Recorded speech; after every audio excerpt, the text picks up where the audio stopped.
সুন্দর পরিবেশ, গ্রাম্য পরিবেশ না দেখলে সত্যি আপনারা মিস করবেন। অবশ্যই দেখুন, যারা এখনও আমার চ্যানেলকে সাবস্ক্রাইব করেননি অবশ্যই সাবস্ক্রাইব করে রাখুন। আমি এরকম গ্রাম্য পরিবেশ আপনাদের দেখাবো।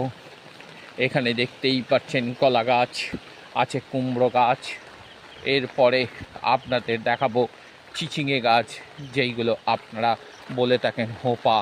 দেখতেই পাচ্ছেন চিচিঙে গাছ। দু একদিন আগে আমি দেখেছিলাম, হয়েছিল একটা গাছ। চলুন, এই দেখুন স্থলপদ্ম গাছ, তার পাশেই দেখুন এটা কি ফুলের গাছ, আপনারা অবশ্যই বলবেন। দেখতেই পাচ্ছেন কত সুন্দর ফুল হয়ে আছে, দেখেছেন কত ফুল হয়ে আছে, দেখেছেন, দেখুন কালি, এটা করবী ফুলের গাছ। অবশ্যই আপনারা লাইক শেয়ার করতে ভুলবেন না।